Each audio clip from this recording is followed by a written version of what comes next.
Hello? Yeah. 5 is equal to 6. It sounds impossible on paper. But often, when you do everything right, you study hard, you work hard, and everything's supposed to go right, life gives you unexpected results. And that's exactly what happens in the life of our heroine, Psyche, a mortal girl stuck in history's worst situationship. Think of your favorite Saas Bahu serial, the one in which the mother-in-law sets impossible tasks to the daughter-in-law. Now imagine that in ancient Greece, your very own, very Greek Saas bhi kabhi bahu thi. The only difference, the Saas here, Aphrodite, the goddess of beauty, and the Bahu, Psyche, a mortal girl whose only crime was being extremely beautiful. Now, Aphrodite, she couldn't stand it. She couldn't stand the fact that people admired Psyche more than her. So, like any classic high drama Saas, she decides to meddle in the love life of a Bahu by sending her son, Eros, the god of love. No, not this one. The one with the bow and the arrow and the white wings, to go after her and ruin her life by making her fall in love with an ugly man. Plot twist, as soon as Eros sets his eyes onto Psyche, he falls so deeply and madly in love with her that he takes one of his arrows and pricks himself. Hello? Karan Johara? Anna, Karan by script, no? So days go by and an oracle comes to Psyche and tells her to go atop a cliff. Once she goes to the cliff, the west wind guides her to a palace. And once Psyche goes to the palace, she's given a weird set of rules. At this point, her true love is at the very next room. All the pleasures and luxuries that she's ever wanted in her life are at her disposal. So, desperate to find her true love, Psyche, weirded out enough, she agrees to the terms and conditions. So, a week of lavish life goes by. But curiosity gets to Psyche. She wants to find the face of her true love. So, she defies the one rule that she was supposed to obey. She takes an oil lamp and she goes to the next room, only to see Eros lying there peacefully on their bed. She drops hot oil onto Eros, and Eros, considering this as disapproval for his passionate love towards her, flies away, for his love was questioned. Now Aphrodite snatches this opportunity and tasks Psyche with a series of unimaginable tasks. The catch? Complete the tasks and marry Cupid, or Eros, like I said. So, weirdly enough, Psyche again agreed to the terms and conditions and sets out to complete the tasks. The first task was to sort an unimaginably big heap of seeds and grains. Although it sounded quite daunting, a colony of ants come to her rescue, and task 1 is completed by daybreak. The second task was to collect golden wool from a list of man-eating rams. I know it sounds weird, man-eating rams, right? But Psyche takes a step back, carefully looks into the scenario, and realizes that she can take the golden wool from the bushes that the rams pass through. The third task was to gather water from the perilous river Styx. Now, the other gods of heaven, realizing how petty Aphrodite was being, Zeus sends his eagle to assist her. Now, the third task also is complete. The fourth and final task, perhaps the most daunting of all, was to take a box of beauty from the queen of the underworld herself, Persephone. Now, this box of beauty is not anything like your Mamuli fair and lovely face cream, but quite literally a box in which Hades, the god of the underworld, had taken a bit of his wife's beauty and put it into his box. So Psyche manages to go to the underworld and retrieve the box from Persephone, and she heads off to her mother-in-law's palace. On the way to Aphrodite's palace, curiosity gets to Psyche again. Come on, Psyche! And she opens the box, only to realize that the box is no longer a box of beauty, but a box of death. She has been tricked by the queen of the underworld. Psyche falls lifeless onto the ground, And Eros, realizing that he has lost his one true love, comes flying. The god of love has lost his one true love. Zeus, realizing the passionate love shared between the couple, gives life back to Psyche and makes her an immortal goddess to stand beside Eros throughout eternity. So, what do we infer from this? The story of Psyche and Eros is not just a love story, it is much more than that. It's a story of love, courage, and resilience. It's a story of Psyche or the mind, and the story of Psyche and Eros is often considered as an allegory for the union of the heart and the mind. The tasks put forward by Aphrodite are not just mere tasks. The first task of sorting out seeds from the unimaginably big heap of seeds and grains talks about looking at the infinite amount of possibilities in front of you and the large amount of thoughts that you have in your brain. The second task of collecting golden fleece from the man-eating rams, it talks about the possibility of introspecting into tough situations instead of jumping into them. The third task of gathering water from the river Styx, it tells you about the possibility of taking help from higher authorities in situations of trouble. And the fourth and final task, though a sick prank, it talks about having patience and having control over yourself in times of temptation. And after that, Psyche and Eros, they go on to have a child, Hedona, Greek for joy. It symbolizes the fact that when the heart and the mind are in perfect union, it gives birth to joy. So Psyche triumphed over all. The mortal Bahu became a goddess. And at the end of the day, she didn't fight for herself. She fought for Eros too. The only difference between Titanic and this is that Jack finally found his rose. And Zeus granted Psyche immortality. It's like Keanu Reeves once said, if you don't fight for your love, what kind of love do you have? So take this opportunity to look deeper into yourself and let your mind tell you where your heart lies. Because maybe, just maybe, that's how 5 equals 6. Thank you.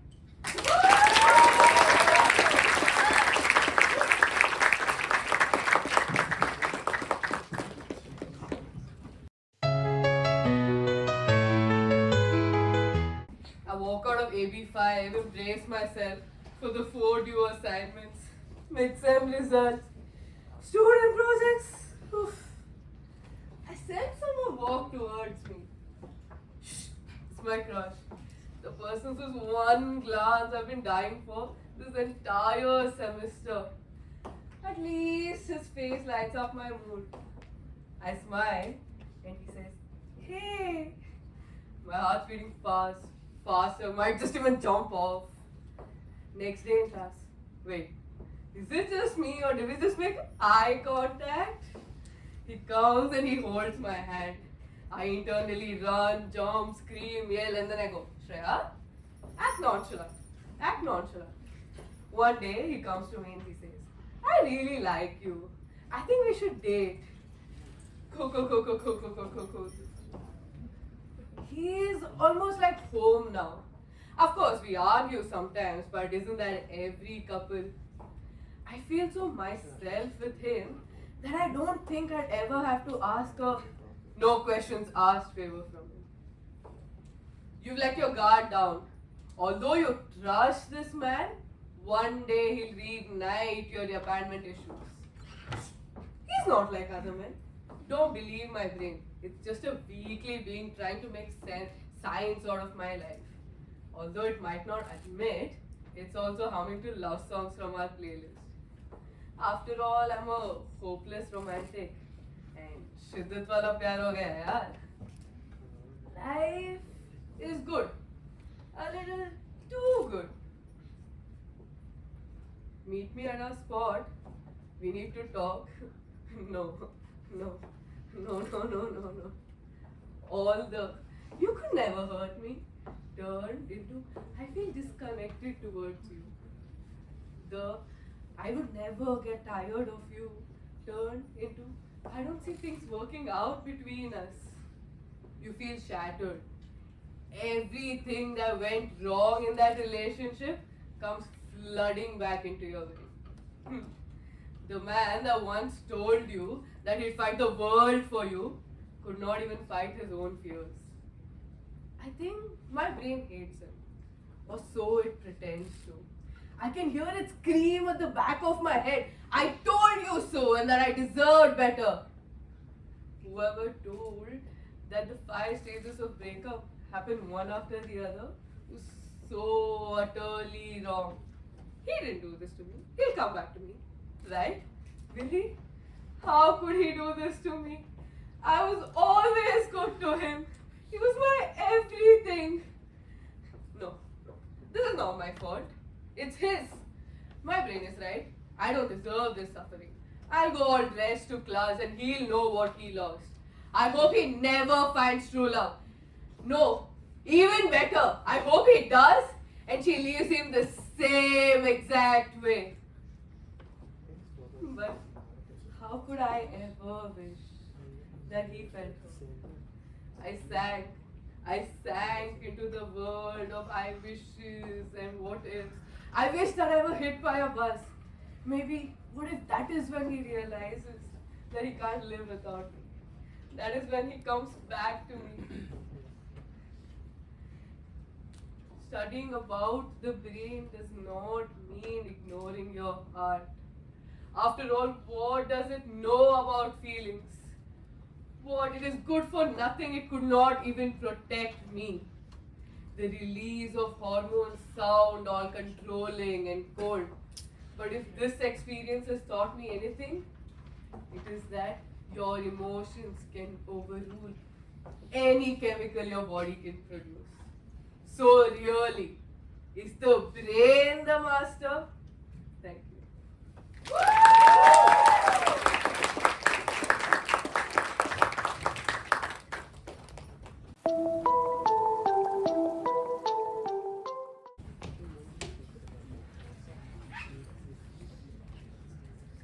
Picture this. Your wife, yes, your wife has died of a terrible disease 3 years ago. Suddenly, you get a letter from her asking you to come find her at your special place, which just so happens to be a town that you used to frequently visit with her. You go to this town only to find mentally disturbed people and mentally disturbing things. You also find flashes of your memories of what your wife was going through when she was ill, the pain she felt, and how much she just wanted things to end. You then meet this woman who resembles your wife perfectly, but she goes by a different name. She looks exactly like your wife, sounds exactly like your wife, but she has no idea who your wife is, or even you for that matter.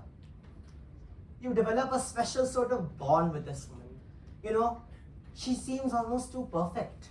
A kind of perfect version of your wife, devoid of any of the flaws she may have had.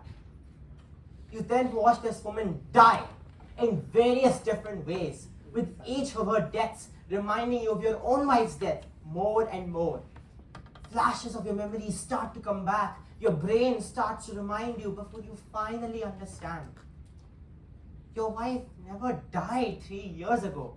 You killed her 3 days ago out of the frustration you were feeling because of the burden she had become of her illness. Everything you saw in that town, from that woman to all of those mentally disturbing things, they were all psychological manifestations made by your own brain as a way to sort of trick you. A sort of guilt-induced amnesia, if you will. Now, this confusing condition is certainly pretty heavy and you might not even understand it right now. But I'm going to walk you through it and explain it to you how our own psyche can turn against us in such extreme situations. So, let me break it down for you. Now, what happens is that when some people do extremely terrible things or commit unforgivable crimes, they try to convince themselves that the things that they did were not as bad as they were, or the circumstances under which they committed those things were justified. their brain psychologically blocks out the memory of them doing that terrible thing. And they try to convince themselves that they are righteous in what they are. Now, the thing is that the people that do these things are not psychopaths or serial killers. The people that disassociate from their crimes the most are usually the ones that feel the guiltiest. They're ordinary people like you, me, and that man in the story. Now, I've been researching the psychology of guilt for a while, and the thing that I find the most interesting is that sometimes people will punish themselves for the crimes they did more than anybody else could. Their brain will send them down this psychological purgatory where it will constantly remind them of their crimes in order to make them remember, to break the amnesia. That's what we saw in that story. All of those times where that man saw that woman die, that was a way for his own brain to remind him of what he did, while also to punish him for his crimes. These people end up living a life of self-isolation and often rot in their own self-guilt and self-hatred. But we know that doesn't fix anything. That just leads these people to dark places where they'll do things that are irreversible. The thing is that these people might end up taking the opposite route also. Instead of hating themselves, they might go on to live on a life of kindness and empathy, where they try to, build up a good self-image and ease the burden on their own self-conscience. Let's go back to our story for a bit, and let's imagine that for a while, instead of finding the truth, that man decides to help the mentally disturbed people he found in that town. He listens to them, he learns their stories, and he leaves the town but keeps in touch with them. He helps them out through their own personal mental health journeys, and he succeeds. His acts are locally recognized, and he himself feels like he is a good person for doing this.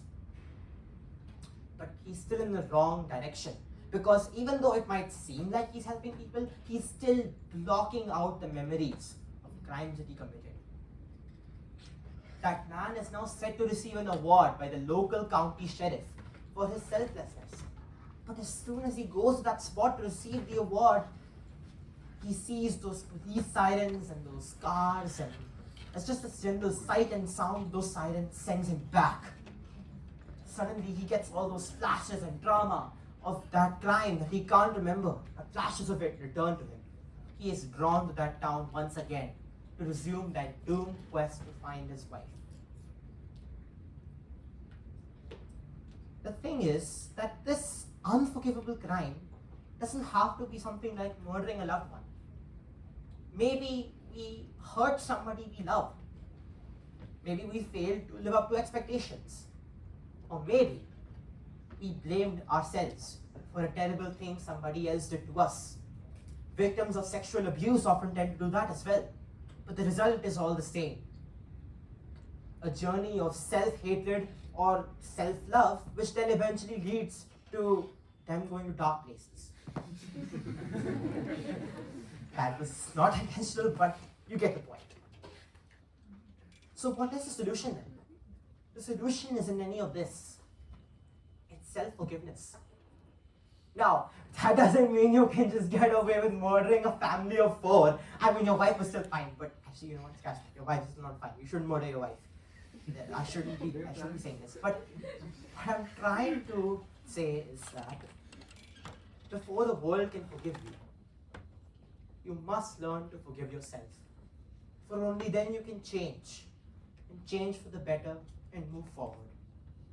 Thank you.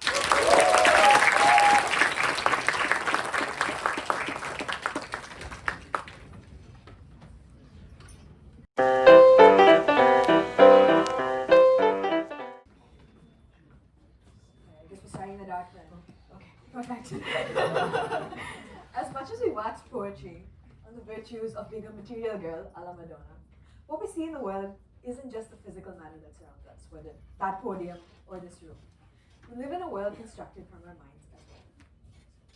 Which begs the question, if my internal world is supposed to be private, my thoughts, my emotions, why does it feel like everyone around me can perceive it, which what we would term our internal psyche? The truth is, as much as we wish we were all mysterious baddie auras slaying every single day, our true psyche leaks out. And we're not as nonchalant as we think we are, so quit fooling yourself. And on the topic of nonchalance, one person who we could maybe turn to is Carl Jung, who was considered a great psychologist of the past. Carl Jung was a psychologist who was present about like 60 years ago. But before I delve into that, I would probably have to discuss dreams. Dreams, in essence, are our psyche's way of communicating our subconscious in a way that allows us to be able to understand how our subconscious affects us. For example, through anticipating our thoughts and our emotions. Carl Jung was present about 60 years ago, so considering we still listen to his advice today, he's probably what we would term the OG, trust me bro, considering we still follow his advice day to day, right? But he believed that our dreams aren't just images in our brain, as much as you all, if you've ever had a crush on a dream, if you ever had a dream about a crush, and you thought that, hey, I just dreamt about him, now something is gonna come true. He's probably like the one guy you can turn to feel your delusion. But he believed that dreams are representative of our spontaneous self-portrayal, which is effectively anticipating our thoughts and emotions before we consciously perceive them. And one of his principles was on the subject of big dreams. He actually literally termed that, so that tells you a lot about his vocabulary. But he believed that certain dreams could help us foreshadow certain life events or even act as warnings. For example, there was one climber who dreamt of climbing to the top of a mountain, only to realize that there was thin air. If any of you know what that means, well, lack of oxygen means you're gonna die, right? But even though he dreamt of this in advance, somehow he still ended up undergoing the same event. So that tells you a lot about how, perhaps soberingly, we don't really pay attention to our dreams' warnings until they're too late. But that doesn't mean that dreams can't act as creative outlets in and of themselves. I mean, if you've ever dreamt of, say, a dancing hippo or a circus of clowns, it's hard to take them seriously, unless, I mean, these days everybody identifies as anything, so who knows. But when you think about creative dreams, there are a lot of dreams that can act as forms of creative growth. For example, there was a piece that was created in the past that we still listen to today called The Devil's Trill, which was written by Tartini. And he created that musical piece from a dream about a devil playing the violin, literally, which is interesting because, well, you don't really think of a devil playing a musical instrument now, do you? But apparently the dream was so beautiful that his actual piece that he created, even though it was one of the most gorgeous pieces of classical music ever, it doesn't compare. Or even Mendelev's periodic table. We've been studying a dream for the past 600 years in chemistry, guys. That tells you a lot about how science has progressed, or even the scientific method. Just saying. But a lot of our dreams aren't the only way that our psyche manifests. I mean, our psyche manifests in various different ways, and it isn't limited to simply when we're sleeping. You know, where do we go after all? But when we wake as well, it follows us, it nudges us, a bit like a stalker. You know, it kind of follows us and it helps create the way that we see the world when we wake as well. And a big part of that waking world is in the way we experience the human conscience, which is through our relationships, through our interactions with people. If you've ever felt exasperated or exhilarated whenever you've interacted with people, you would realize that a large part of our relationships shape the way that we witness the world and that our identities are created for it. And one big aspect of our relationships is, well, of our psyche as well, is the way that we project our feelings. To be honest, this is probably going to be a deep psychological discussion where you'll basically be questioning yourself as to whether or not you have certain issues, but our psyche tends to project feelings that we subconsciously feel, whether fear or shame, onto other people. And so trigger warning in advance, if you ever feel like personally targeted. But if, for example, you're in a relationship with your partner and you think, oh my god, they're so superficial, they only care about like physical affection or, you know, how was your day? Maybe the issue isn't them. Maybe you have emotional intimacy issues. Or I'm going to call you out more. If you are paranoid about your partner being unfaithful and you have like little to no evidence, maybe you have jealousy issues. I don't know. I'm just putting it out there. Don't call me out for it. But a large part of our the way that we interact with people and our psyches depend on who we are as people. We tend to hyperanalyze and notice other people for flaws that we inherently have within ourselves, which we don't necessarily realize. It's often subconscious. But who we are colors how we love, how we fight, and how we connect.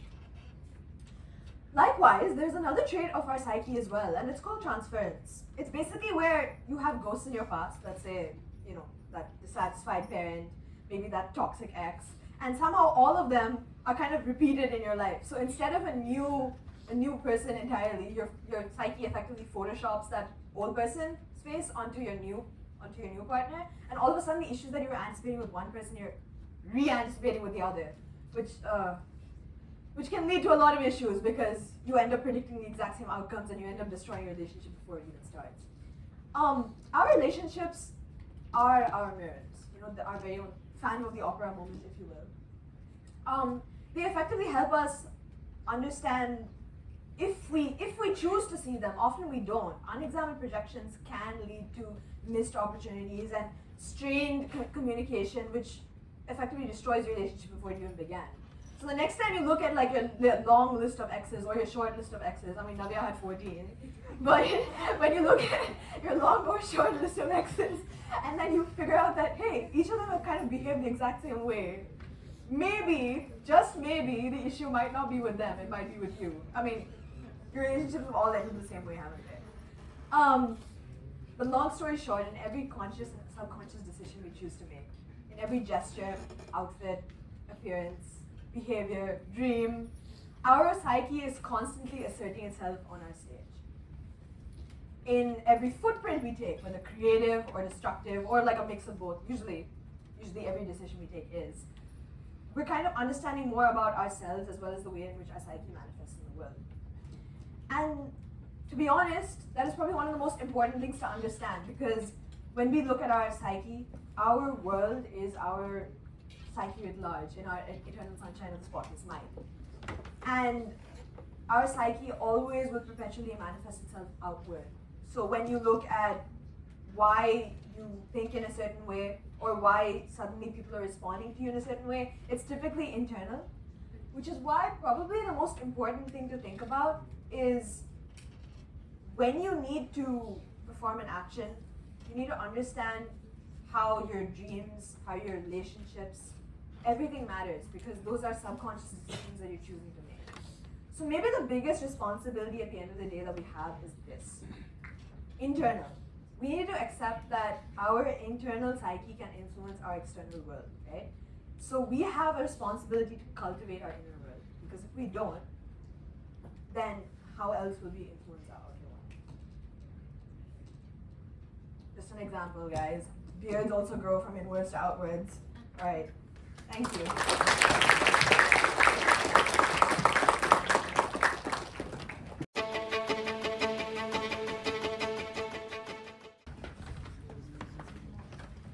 He's dead. The machines allowed him to go silent. Doctors declare him gone. By all accounts, this guy was supposed to be dead. But apparently, no one told him so. Because instead of checking out, he decided to hang around. Just not in his body. A few minutes later, he's revived and remembers it all. No, that unfortunately wasn't out of a movie script as much as I hoped it would be, but this was the first-hand experience for a neuroscientist named Dr. Evan Alexander.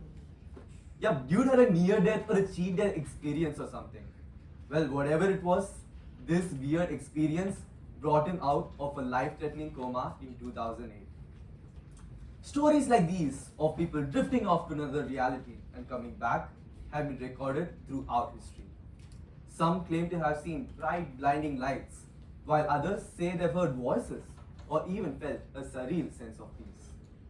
While people debated whether these experiences are tricks played by a mind or glimpses of what lies ahead of us, this also raises another very fascinating question. Is the psyche immortal Now, trust me, guys, this question has been the plight of philosophers throughout history, where great minds have collided upon. One such person was Plato, the great Greek philosopher, and the other was none other than his very own student, Aristotle. Just imagine these two guys fighting. Plato says, I believe the psyche is eternal and the body is nothing but a vessel that carries it. Once the psyche has existed even before the body and will continue to exist even after its death. And then comes Aristotle and he says, oh, please stop with your crap. I believe the psyche is nothing but a function of the body that helps you to think. Once its purpose is fulfilled, I believe it perishes along with the body. Now, just when we start to think, things couldn't get crazier enough, this fellow named Descartes comes out of nowhere to make our lives hell. I don't know why, but this guy thought saying a punchline would get him a role in history. And he says, I think, therefore I am. While philosophers like Descartes kept making things complicated, science decided to take matters into its own hands. They barged into the realm of philosophy with MRI scans and brain mapping tech. Yup, guys, they brought guns to a knife fight. While people, instead of debating about, eternal sparks and souls, they decided to map emotions, memories, and decision-making skills directly to the brain's activity. From their perspective, the psyche is more like a complex orchestra of electricity and chemicals. And when the brain stops, case closed. But here's the kicker. Even with all our high-tech gadgets, we still don't know how these signals translate into the feeling of being you. How does a bundle of neurons constitute the feeling of consciousness? But, well, that's the great mystery of psyche. If the psyche were information, could it be preserved? Maybe stored into a computer? Or imagine this. Imagine a digital copy of yourself that could live on forever. Maybe weird, but definitely fascinating. So, what's the verdict? If you ask Plato, he says the psyche is eternal. If you ask Aristotle, he says it probably ends with the body. And if you ask a neuroscientist, he says it's connected to the brain somehow, but they're not entirely sure. And if you go and ask a tech enthusiast, he says it may come in the forms of codes and servers. Well, I know that I've been asking this question a lot. But is the psyche immortal? Well, I can't give you a definite answer, but I can only say this. As long as we keep thinking, imagining, and asking questions, the psyche never truly dies. Thank you.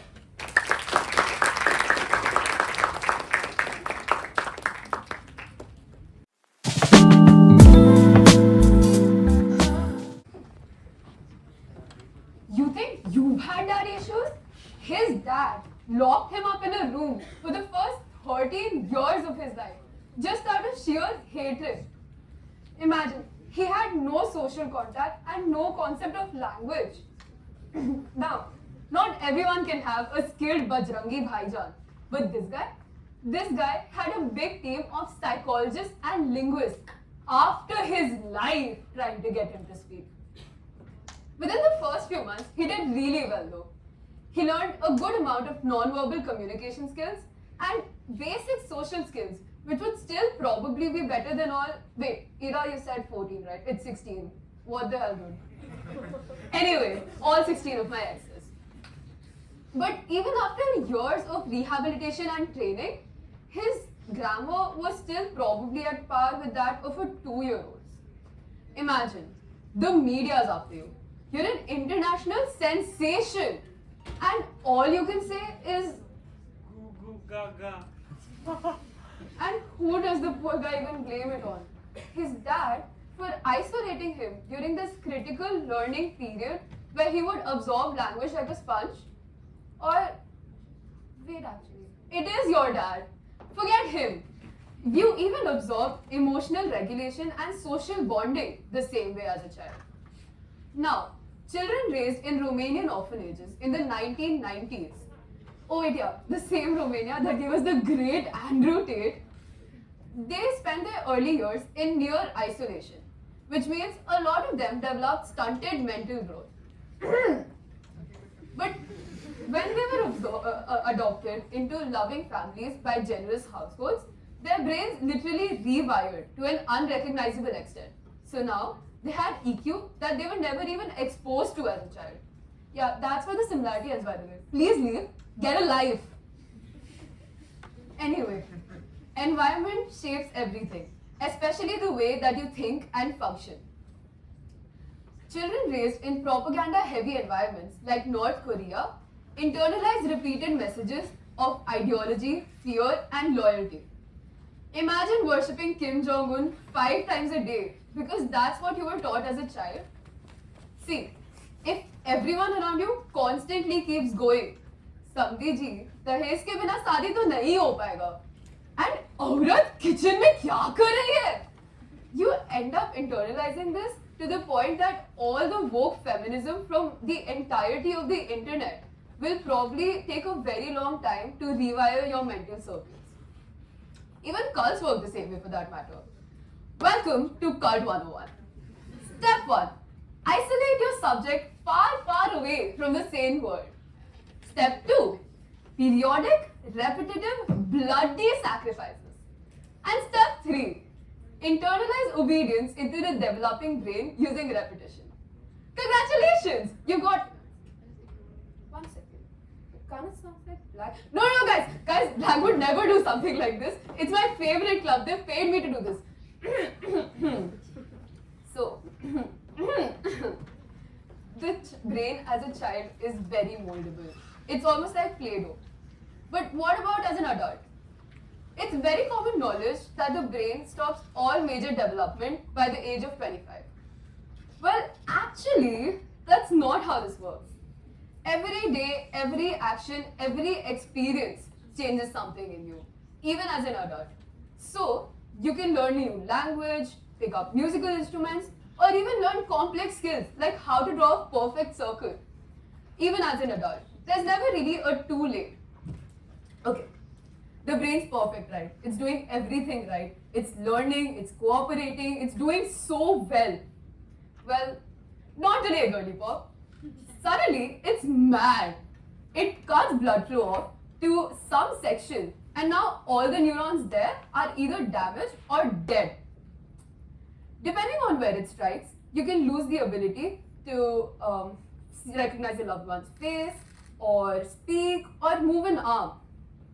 A lot of rehabilitation later though, brain scans of patients who have had strokes have shown the areas of activity literally shifting to new regions as the brain tries to traverse its own mental pathways, trying to restore normal functioning. You cut your arm off on a random Tuesday for no reason. I don't know why you do that.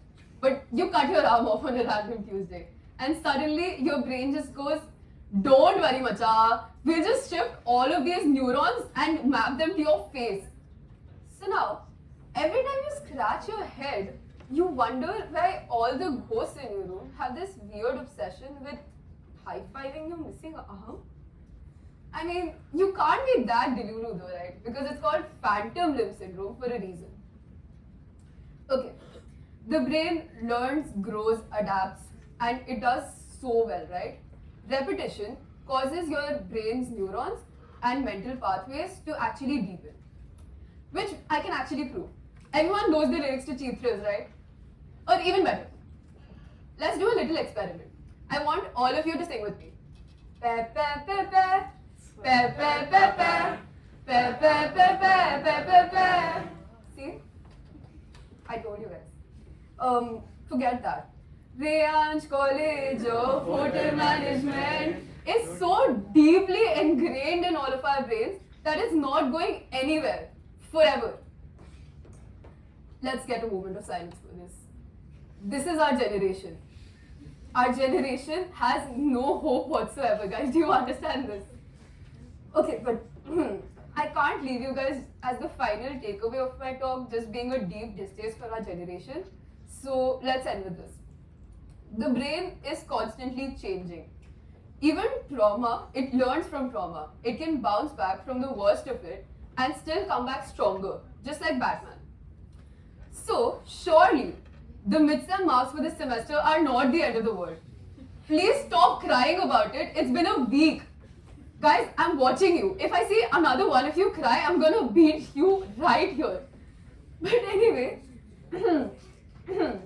every single one of you is going to leave this room with a different brain than you came here with. I just rewired all of you guys.